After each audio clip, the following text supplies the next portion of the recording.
Class जैसा आप जानते हैं बच्चों कि हमने पिछली बार हिंदी व्याकरण का पाठ 1 भाषा और व्याकरण का वाचन किया था और उसी से संबंधित मैंने आपको कार्य भी दिया था। बहुत अच्छी बात है बच्चों, बहुत लोगों ने अच्छा रिस्पॉन्स दिया है, लेकिन कई बच्चे अभी भी ऐसे हैं जो काम को समय पर नहीं भेज रहे हैं।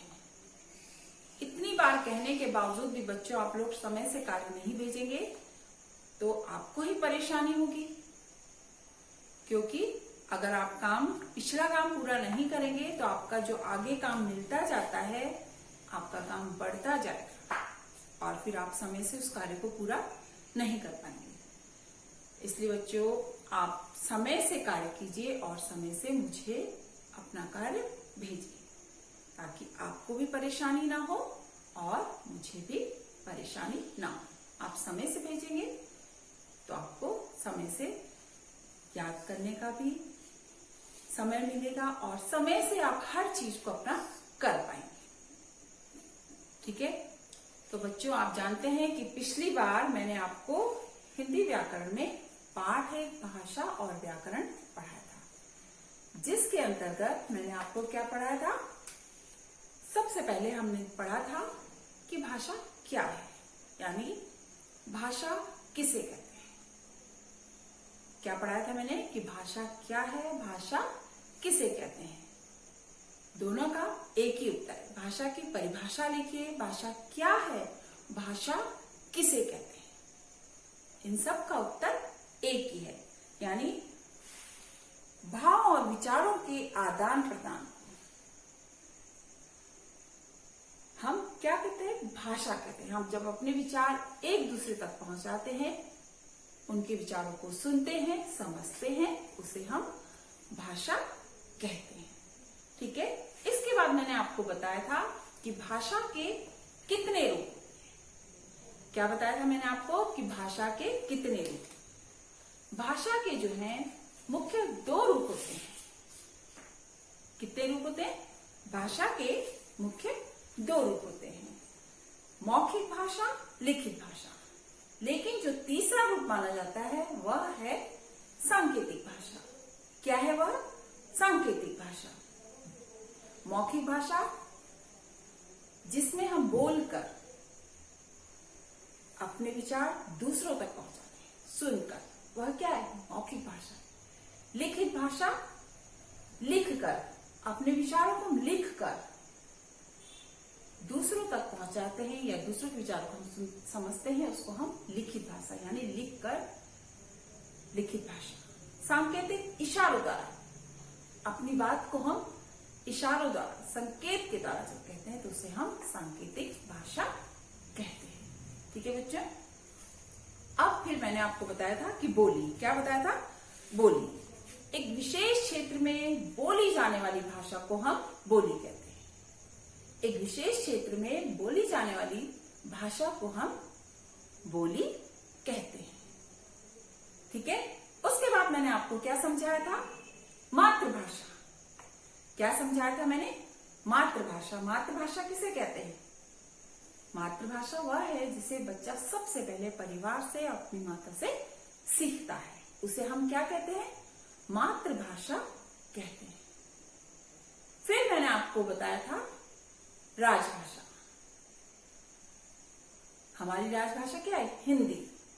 हिंदी हमारी राजभाषा है। ठीक है, आज हम पढ़ेंगे लिपि। आज हम क्या पढ़ेंगे? लिपि। लिपि किसे कहते हैं? भाषा के लिखने के ढंग को लिपि कहते हैं। भाषा के लिखने के ढंग को लिपि कहते हैं। प्रत्येक भाषा की अपनी विशेष लिपि होती है। जितनी भी भाषा है, प्रत्येक भाषा की क्या है? अपनी एक विशेष लिपि होती है। ध्यान देना बच्चों, मैं क्या कह रही हूं कि प्रत्येक भाषा की अपनी एक विशेष लिपि होती है। ठीक है, अब मैं पूछ रही हूं हिंदी भाषा की लिपि क्या है? हिंदी भाषा की कौन सी लिपि है? हिंदी, अंग्रेजी, पंजाबी, ये सब क्या है, अलग अलग भाषाएं। तो मैंने क्या बताया आपको कि प्रत्येक भाषा की अपनी एक विशेष लिपि होती है। मैं आपको पूछ रही हूं कि हिंदी भाषा की लिपि क्या है। आपने पिछली कक्षा में भी पढ़ा होगा, आगे भी पढ़ते जाएंगे, तो मैं फिर आपको बता देती हूँ कि हिंदी भाषा की जो लिपि है देवनागरी है। इसके साथ संस्कृत भाषा की भी लिपि जो है देवनागरी, यानी हिंदी और संस्कृत भाषा की जो लिपि है देवनागरी। ठीक है, दोनों की एक ही लिपि है देवनागरी। अब देखिए अंग्रेजी भाषा है तो उसकी लिपि क्या है, रोमन। ठीक है, बताया ना मैंने आपको कि प्रत्येक भाषा की अपनी विशेष लिपि होती है।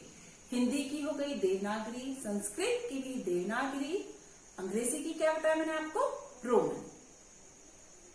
पंजाबी की क्या है, गुरमुखी।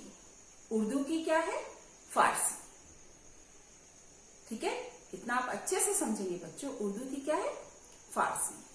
अब आते हैं हम व्याकरण। व्याकरण क्या है, व्याकरण हमें क्या सिखाता है, व्याकरण क्या है। व्याकरण ही वह शास्त्र है जो भाषा के शुद्ध रूप का ज्ञान कराता है। व्याकरण वह शास्त्र है जो भाषा के शुद्ध रूप का ज्ञान कराता है, यानी व्याकरण भाषा को शुद्ध रूप में बोलना पढ़ना सिखाता है। व्याकरण भाषा को शुद्ध रूप में बोलना पढ़ना सिखाता है। ठीक है, अब देखिए हमारी जो हम हिंदी दिवस मनाते हैं, हम हिंदी दिवस मनाते हैं। इससे पहले मैं आपको बताती हूं कि हिंदी को राजभाषा के रूप में कब स्वीकार किया गया। मैंने आपको पहले बताया था ना कि हमारी राजभाषा क्या है, हिंदी है। ठीक है, लेकिन संविधान सभा ने हिंदी को राजभाषा के रूप में कब स्वीकार किया। संविधान सभा ने हिंदी भाषा को राजभाषा के रूप में कब स्वीकार किया, 14 सितंबर 1949 को। हिंदी भाषा को राजभाषा के रूप में कब स्वीकार किया गया, ध्यान देना बच्चों, 14 सितंबर 1949। ठीक है, अब है हिंदी दिवस। ठीक है, हिंदी दिवस प्रत्येक वर्ष कब मनाया जाता है, हिंदी दिवस आप लोगों को याद है। चलो मैं बताती हूँ आपको हिंदी दिवस कब मनाया जाता है। हिंदी दिवस जो है प्रत्येक वर्ष 14 सितंबर को मनाया जाता है। 14 सितंबर क्यों मनाया जाता है, क्योंकि 14 सितंबर 1949 को संविधान सभा ने हिंदी भाषा को राजभाषा के रूप में स्वीकार किया था। इसलिए प्रत्येक वर्ष 14 सितंबर को हिंदी दिवस मनाया जाता है। ठीक है बच्चों, अब देखिए आप लोग, मैंने आपको भाषा क्या है, भाषा किसे कहते हैं, फिर मैंने आपको बताया कि भाषा के कितने रूप हैं।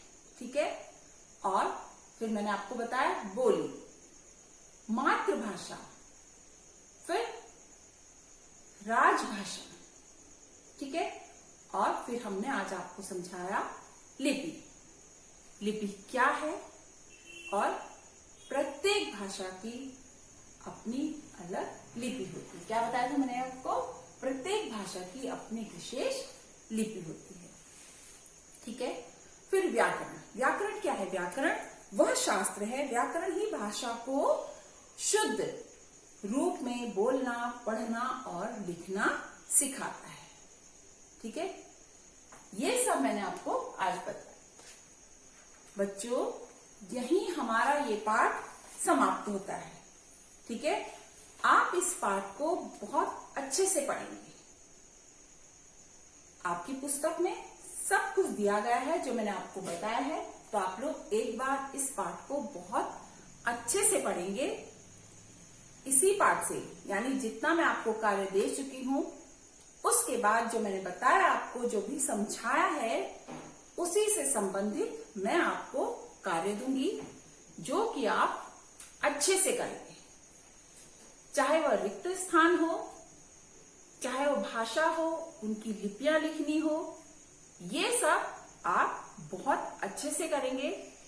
ध्यान रहे बच्चों, जिस प्रकार से आपने साहित्य का कार्य किया उसी प्रकार से व्याकरण में भी आप हैंड राइटिंग को करेंगे। और राइटिंग पैटर्न जो भी है, जो मैंने आपको साहित्य में बताया वही व्याकरण में है, ठीक है।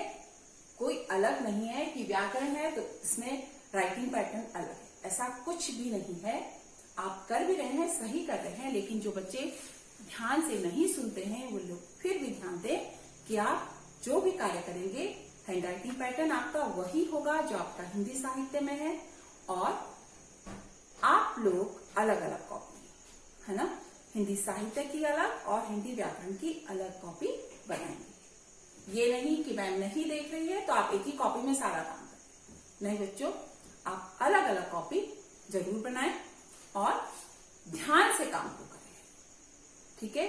साथ साथ आप याद भी करते हो, चाहे वह साहित्य का हो चाहे वह व्याकरण का हो। लेकिन बच्चों फिर से मैं आपको कह रही हूं कि आप लोग असाइनमेंट नंबर नहीं डाल रहे हैं। बहुत कम बच्चे असाइनमेंट नंबर डालते हैं और अपना नाम लिखते हैं। असाइनमेंट नंबर जरूर डालें, अपना नाम जरूर लिखिए, ठीक है। क्लास तो आपको पता है, क्लास भी लिखना है, असाइनमेंट नंबर और नाम अवश्य लिखना है। तो इसलिए बच्चों ध्यान से पढ़िए, घर पर रहिए, स्वस्थ रहिए, सुरक्षित रहिए, ठीक है। साथ साथ अपनी पढ़ाई भी कीजिए। लापरवाही बच्चों बिल्कुल भी नहीं करना और समय से मुझे कार्य भेजते रहना। ओके बच्चों, थैंक यू।